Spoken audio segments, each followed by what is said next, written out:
युद्ध को लेकर पीएम ने क्या कहा है वो सुन लीजिए, फिर आ रहा हूं आपके पास। दुनिया अपने पास जो कुछ भी है उसको वेपनाइज करने में लगी है। संसाधनों का वेपनाइज, रिसोर्स का वेपनाइज, पेट्रोल, डीजल, फर्टिलाइजर्स, दवाइयां, टेक्नोलॉजी की चिप्स, इतना ही नहीं भूभाग को भी वेपनाइज किया जा रहा है।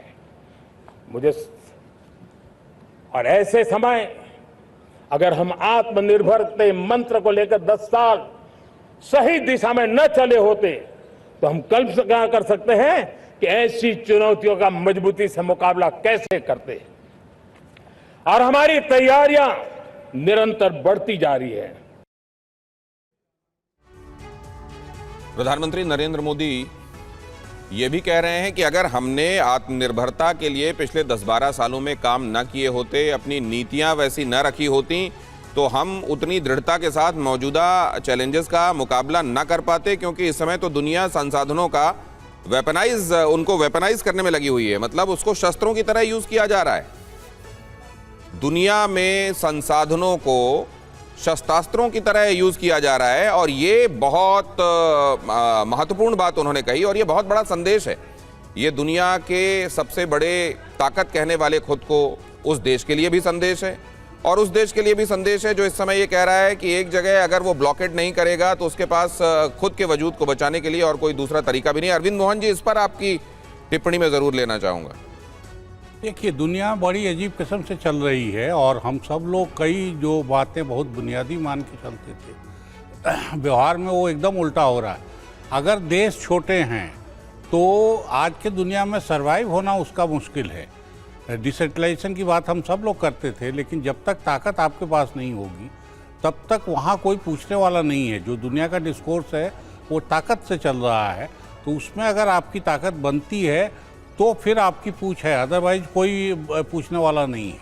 तो एक तो ये मामला है, दूसरा ये विकास और पिछड़ेपन का मामला है। और प्रधानमंत्री जो कह रहे हैं, और मुझे लगता है कि जो नक्सलिज्म के बारे में वो खुद बोल रहे थे या उनकी सरकार कर रही है, उसमें एक हल्का कंट्राडिक्शन मुझे दिखाई देता है। जैसे किसी भी इलाके को या किसी आपराधिक ग्रुप को हथियार के बल पे राज्य की सत्ता से ऊपर नहीं आने दिया जा सकता कभी भी, और फिर वो शासन चल नहीं सकता कि अगर कोई और वहाँ, चाहे वो डाकू हो, चाहे वो कोई हिंसा पर भरोसा करने वाला पॉलिटिकल ग्रुप हो। वो बात सही है, और उसको जिस तरह से इस सरकार ने टैकल किया है वो सचमुच काबिल तारीफ है, क्योंकि लगभग सब जगह से नक्सलियों की समाप्ति हो गई है। लेकिन ये कहना कि नक्सल इलाके ही बन गए थे, नक्सल इलाके नहीं बने थे, पिछड़े इलाके बने थे, वहाँ नक्सली घुसे। तो पिछड़ेपन और नक्सलिज्म का जो रिश्ता है उसको ठीक से समझने की ज़रूरत है।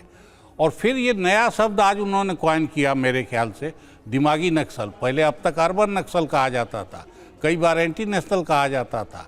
अर्बन ये कोई चीज़ नहीं है मेरे ख्याल से। ये चीज़ वही है कि अगर आप विकास कर दीजिए, अगर आप डायलॉग का प्रोसेस खुला रखिए, और ताकत के बल पे ऐसे हथियार, जैसे बीरप्पन एक डाकू था, हम सब जानते हैं, और कैसे वो एक जंगल पूरा कब्जा करके बैठा था, और लोकल सपोर्ट से और पुलिस और इसके सपोर्ट से।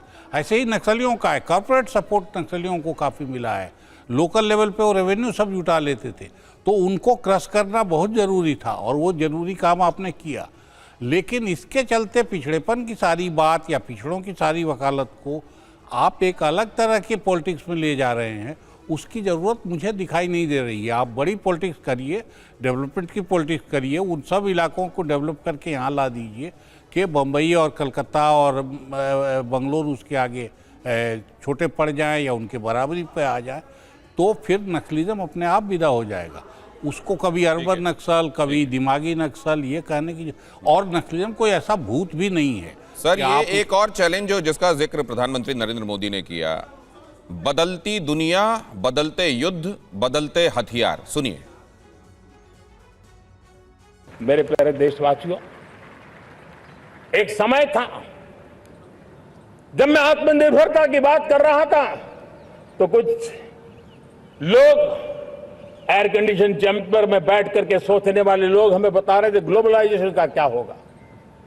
लेकिन दुनिया देख रही है कि पिछले एक दशक में ऐसा लग रहा है कि दुनिया ने ग्लोबलाइजेशन बोलना ही बंद कर दिया है। जहां से ग्लोबलाइजेशन की आवाज आती थी वो बंद सुनाई नहीं देती है। दुनिया का हर देश अपनी अपनी संभालों के मिजाज की तरफ गया है। लेकिन दुर्भाग्य से इस संकट के कालखंड में कुछ लोगों ने अपना रुतबा दिखाने के लिए संसाधनों को वेपनाइज करने का खेल खेला है। दुनिया अपने पास जो कुछ भी है उसको वेपनाइज करने में लगी है। संसाधनों का वेपनाइज, रिसोर्स का वेपनाइज, पेट्रोल, डीजल, फर्टिलाइजर्स, दवाइयां, टेक्नोलॉजी की चिप्स, इतना ही नहीं भूभाग को भी वेपनाइज किया जा रहा है। और ऐसे समय अगर हम आत्मनिर्भरता मंत्र को लेकर 10 साल सही दिशा में न चले होते तो हम कल्पना कर सकते हैं कि ऐसी चुनौतियों का मजबूती से मुकाबला कैसे करते। धनंजय गिरी मेरे साथ जुड़ गए हैं भारतीय जनता पार्टी की तरफ से अपनी बात रखने के लिए। स्वतंत्रता दिवस की आपको भी बहुत सारी शुभकामना। धनंजय जी, आपकी निगाह में सबसे महत्वपूर्ण एक बात जिसका जिक्र किया प्रधानमंत्री ने।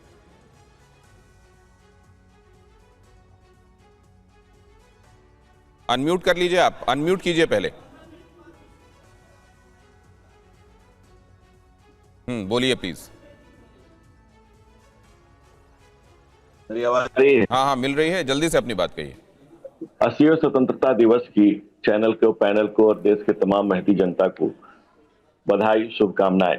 प्रधानमंत्री नरेंद्र मोदी ने अपने चिर परिचित अंदाज में जो लाल किले के प्राचीर से जो कहा वो यही कहा कि आज हम स्वतंत्र भारत, समर्थ भारत, सबल भारत, आगे बढ़ता हुआ भारत, विकसित भारत और युवा शक्ति को कैसे केंद्रित करके, युवा शक्ति को स्टार्टअप इंडिया, स्किल इंडिया को लेकर के एक एक जन की चिंता, चाहे ग्रामीण भारत की चिंता हो, चाहे सौर ऊर्जा की चिंता हो, चाहे मानवता की चिंता हो, हर चिंता को उन्होंने अभिव्यक्त करने की कोशिश की। इस छोटे से भाषण में, इस अल्प समय में उन्होंने सांगोपांग जो कहा जाता है कि गागर में सागर भर करके रखा। यही कारण है कि आज जनशक्ति नरेंद्र मोदी जी के पास है, विशाल जीवन का जो पुख्ता अनुभव उनके पास है, उसको समेट करके उन्होंने भारत के विकास को, विकसित हो रहे, समर्थ हो रहे, सबल हो रहे हैं भारत को। और जिस तरह से हम लोग आज 100 देशों में हमारे आर्म्स जा रहे हैं, पहले 0 पर हमारा प्रोडक्शन था, आज जिस तरह से वैश्विक अपनी दुनिया में अपनी पहचान बनाते जा रहे हैं, किस तरह से विश्व के मानचित्र पर भारत बढ़ता हुआ भारत, उभरता हुआ भारत, आगे बढ़ता हुआ भारत, उदय करता भारत, एक उदयमान नक्षत्र के रूप में खेल से लेकर के, युवा से लेकर के, कोचिंग संस्थानों से लेकर के, स्टार्टअप इंडिया से लेकर के, उसमें जो फंड 1 लाख करोड़ का इनोवेशन फंड दिया गया, उससे लेकर के गांव, गरीब, किसान, नौजवान, हर चीज की चिंता जिस तरह से प्रधानमंत्री ने सांगोपांग प्रस्तुत किया,